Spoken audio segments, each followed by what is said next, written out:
Hi friends, வாங்க காய்கள் அறுவடை பார்க்கலாம். காய்கள் அறுவடை பார்த்திங்கன்னா சுரக்காய் இருக்குதுங்க, தக்காளி இருக்குது. அந்த மாதிரி நிறைய காய்கள் இந்த வீடியோவில் அறுவடை பண்ணியிருக்கிறேங்க. வீடியோ வந்து ஃபுல்லாக பார்த்துட்டு என்னென்ன காய்கள் அறுவடை பண்ணியிருக்கேன், அதில் டிப்ஸும் சொல்லியிருக்கிறேங்க. அதனால் வீடியோவை ஆரம்ப ஸ்டேஜில் இருக்கிறவங்களுக்கு இது நல்ல ஒரு யூஸ் ஆகுங்க. நாட்டு தக்காளியை தாங்க முதல்ல நான் வச்சு பயிரிட்டது பார்த்திங்கன்னா நாட்டு தக்காளி தாங்க. அவ்வளோ சூப்பராக வைக்குங்க காய், அவ்வளோ ஒரு அருமையான தக்காளிங்க.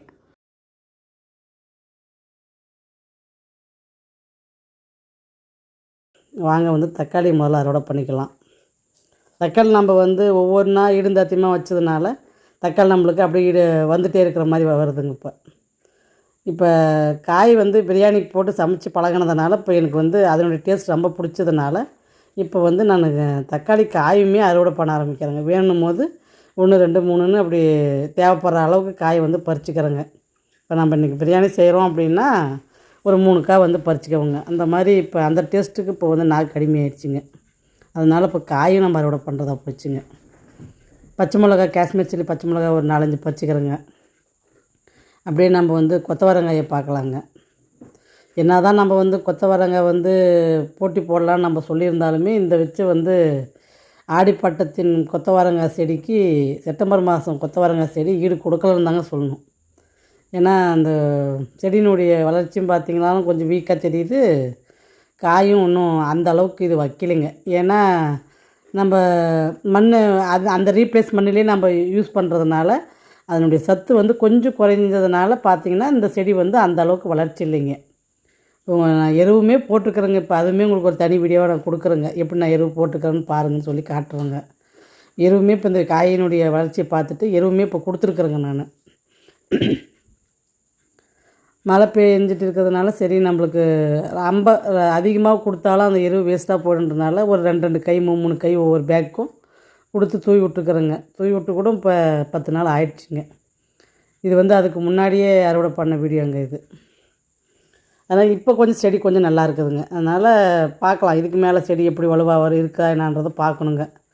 என்ன தான் இருந்தாலும் அதனுடைய வலுவு இது இல்லை அப்படின்றது தாங்க உண்மை. ஏன்னா நம்ம உண்மையை ஏற்று தான் ஆகணுங்க, வேறு வழி இல்லை. இதில் என்ன ஒரு நான் சொல்ல வரேன்னா, பேகுங்களை வந்து நம்ம செடி வீக்காக இருக்குது, செடி வளர்ச்சி சரியில்லை அப்படின்னா முடிஞ்ச அளவுக்கு அதை எடுத்துகிட்டு நம்ம வேறு செடி நட்டு அதில் நம்ம அடையிறது தாங்க மாடி தோட்டத்துக்கு உண்டான ஒரே வழி. ஏன்னா அது வரும்னு வச்சு வெயிட் பண்ணி பார்க்கக்கூடாதுங்க. அது நம்மளுக்கு டைம் வேஸ்ட் ஆகுது, நம்மளுக்கு காய் அறுவடைக்கு டக்குன்னு வராதுங்க. அதனால் நம்மளுக்கு டக்குன்னு அறுவடை வர மாதிரி தாங்க நம்ம பயிரிடணுமே தவிர நம்ம அது வளர்த்திடலாம் கொண்டு வந்துடலாம் அப்படின்னு நினச்சி வெயிட் பண்ணக்கூடாதுங்க. என்னை பொறுத்த வரைக்கும் எனக்கு அது சரிப்பட்டு வரதில்லைங்க. வந்தால் பார்ப்போங்க, வரலைன்னா எடுத்துகிட்டு வேறு செடி நட்டுருவோங்க. ஏன்னா இப்போ கொத்தவரங்காய் விதையை திருப்பி போட்டுடலான்னு தாங்க இருக்கேன். ஏன்னா எனக்கு இந்த கொத்தவரங்காயினுடைய வளர்ச்சி பார்த்திங்கன்னா அவ்வளோவா சரியாக மனசுக்கு படலை. இதை எருவு போட்ட பின்னாடி அதுக்கு தான் எருவு போட்டிருக்கேன். எருவு போட்ட பின்னாடி எப்படி இருக்குன்னு பார்த்துட்டு அப்புறம் எடுத்துக்கலான்ட்டு வெயிட் பண்ணுறேங்க. அதனுடைய வளர்ச்சி வந்து எனக்கு ஆடிப்பட்டத்தினுடைய வளர்ச்சியை பார்த்துட்டு இதனுடைய வளர்ச்சியை வந்து எனக்கு பார்க்கவே முடியலைங்க. அந்த அளவுக்கு வீக்காக இருக்குது செடி. நல்லா தான் இருக்குதுங்க, இருந்தாலும் அது அதனுடைய திடன் அளவுக்கு இது வரல. அதுதான் என்னுடைய குறையாக போச்சுங்க. நல்ல காய் நல்லா செருக்க வச்சுருக்குது, காய் நல்லா கொத்து கொத்தாகவும் கொடுக்குது, அதெல்லாம் குறை சொல்ல முடியாதுங்க. செடி வந்து நல்லா ஊட்டமாக இல்லை அப்படின்றது தான் என்னுடைய குறைங்க. காய் பாருங்கள் எவ்வளோ லென்த்தாக எவ்வளோ நீட்டாக இருக்குது பாருங்கள். காய் நல்லா சட்டையாக தாங்க பிடிக்குது, காயெலாம் குறை சொல்ல முடியாதுங்க. அதே மாதிரி தாங்க காய் நல்லா சட்டையாக பிடிக்குது, காய் நல்லா நெருக்கவும் கொடுக்குதுங்க. சரி வாங்க அடுத்தது கத்திரிக்காய் பார்த்துக்கலாம். கத்திரிக்காய் செடி வந்து கொஞ்சம் இப்போ முடிஞ்சு வர தருவாயிடுச்சுங்க. இதுதாங்க விதைக்க விட்ட கத்திரிக்காய். இதை தாங்க இப்போ நான் வந்து கட் பண்ணி விதைய நான் போட்டிருக்கிறேன். அது முளைக்குதா என்னான்றது பார்க்கணுங்க. பாவக்காய் பாருங்கள் என்ன அழகாக இருக்குது. சூப்பரான பாவக்காய். ஒரு 4 5 6 செடி வச்சுருக்குறேங்க கொத்தவரங்காய். 6 செடியே நம்மளுக்கு வந்து போன ஆடி மாதம் அறுவடைலாம் பார்த்திங்கன்னா 1 கிலோ அளவுக்கு வருங்க. இது வந்து அந்த அளவுக்கு வரலைங்க காய், அதுதான் ஒரு குறை.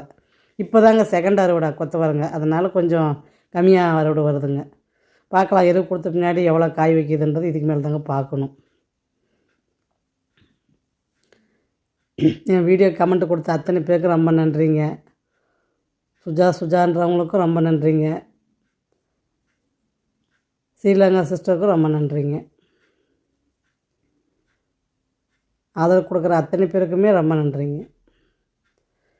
நிறைய ஆனால் பாசிட்டிவாக நல்லா கமெண்ட் கொடுக்குறீங்க, அதெல்லாம் ரொம்ப சந்தோஷமாக இருக்குதுங்க படிக்கிறதுக்கு. அதனால் அது ஒரு மன மகிழ்ச்சின்னு சொல்லலாம். இதே மாதிரி என்கரேஜ்மெண்ட்டு கொடுங்க, வீடியோவை ஃபுல்லாக பார்த்து எனக்கு சப்போர்ட் கொடுங்க.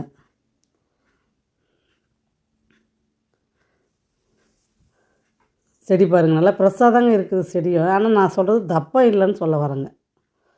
அதுதான் எனக்கு இதில் கொஞ்சம் மைனஸாக படுதுங்க. ரொம்ப மெலீஸாக இருக்குதுங்க, ஒல்லி குச்சியாக இருக்குதுங்க செடி. போன ஆடிப்படத்தில் கமெண்ட்டில் பார்த்தீங்கன்னா புது வரவுங்க அவரைக்காய், புது வரவு அவரைக்காய் முதல் அறுவடைங்க இது. இன்றைக்கி எல்லாமே நம்ம தோட்டத்தில் வந்து முதல் அறுவடை, புது வரவு. ஏன்னா இது போன பேட்ச் நான் நடலைங்க, இந்த பேட்ச் நட்டிருக்கேன் அவரைக்காவை. அதனால் இது புது அறுவடை.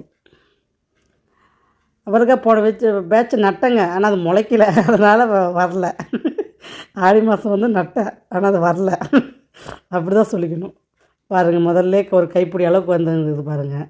இது நல்லா பட்டை அவரைங்க, கொட்டையே முத்தாதுங்க. இது செதப்பிடிப்பு அவரைங்க இது. பாருங்கள், 2 பாவக்காய் எப்படி தொங்கிட்டு இருக்குது பாருங்கள். இணைந்த கைகள் மாதிரி ரெண்டுங்களும் ஒன்றுக்கு ஒன்று ஒராசி நிற்குதுங்க. எவ்வளோ லென்த்தாக இருக்குது பாருங்கள் பாவக்காய். இப்போ வரைக்குமே இவ்வளோ நீட்டு வைக்கிதுங்க பாவக்காய். அதுதாங்க இந்த ஆடி மாதத்தினுடைய ஸ்பெஷாலிட்டியே. இந்த கொடி நான் இன்னும் எடுக்கலைங்க, இன்னுமே இருக்குதுங்க ஆடி மாதம். அடுத்த புது வரவு வந்து சுரக்காங்க, குண்டு சுரக்காய். இது வந்து செப்டம்பர் மாதம் போட்டு வந்த சுரக்காய் செடி தாங்க. நல்லா அழகாக இருக்குதுங்க சுரக்காய். செஞ்சு சாப்பிட்டாச்சுங்க, சூப்பராக இருக்குது, நல்லா இருந்துச்சு சுரக்காய். குண்டு சுரக்காவும் நட்டிருக்கேன், நீட்டு சுரக்காய், அதாவது கொட்டை சுரக்காயும் நட்டிருக்கிறேன். அதுவும் இப்போ ஒன்று அறுவடை பண்ணலாம் வாங்க. பாருங்கள், தம்புள்ஸ் மாதிரியே இருக்குது பாருங்கள். என்னம்மான்ற என் பையன் கேட்குறாங்க, தம்புள்ஸ் மாதிரியே இருக்குது அம்மா அப்படின்றோம். இந்த மாதிரி தம்புள்ஸ் சுரக்காங்க இது. எனக்கு இந்த சுரக்காய் ரொம்ப பிடிச்சதுங்க. அதை பார்க்கவும் அழகாக இருக்குது, தம்புள்ஸ் மாதிரி இப்படி தூக்கி தூக்கி வைக்கவும் அழகாக தெரிஞ்சுங்க. எனக்கு ரொம்ப சந்தோஷமாக இதை அறுவடை பண்ணுங்க இந்த காயை. நான் பாருங்கள் அறுவடையை சுரக்காய் 2 சுரக்காங்க, குண்டு 1 ஒல்லி 1, பச்சை மிளகா, ஒரு ரோஸ் இருந்ததுங்க, பன்னீர் ரோஸு. எனக்கு சுரக்காய் தாங்க இன்றைக்கி ஹைலைட்டான அறுவடை. எனக்கு 2 சுரக்காவும் வந்துருச்சுங்க, சூப்பரான சுரக்காங்க. நீட்டு 1 குட்டை 1. தக்காளி நல்லா ஒரு 1 கிலோ தக்காளிக்கு வருங்க. பாவக்காயும் 1/2 கிலோவுக்கு வருங்க. கொத்தவரங்காயும் அவரைக்காயும் சேர்த்தோம்னா அதுவும் 1/2 கிலோ வருங்க. பாருங்கள் கொத்தவரங்காய் எவ்வளோ அறுவடை பண்ணியிருக்கிறேன்னு. இதுவும் ஒரு பெரிய அறுவடை தாங்க எனக்கு. ஒரு கத்திரிக்காய் இருக்குது. பார்த்து என்ஜாய் பண்ணுங்கள், சப்போர்ட் பண்ணுங்கள், சப்ஸ்கிரைப் பண்ணுங்கள், முடிஞ்ச அளவுக்கு ஷேர் பண்ணுங்கள். பாய்.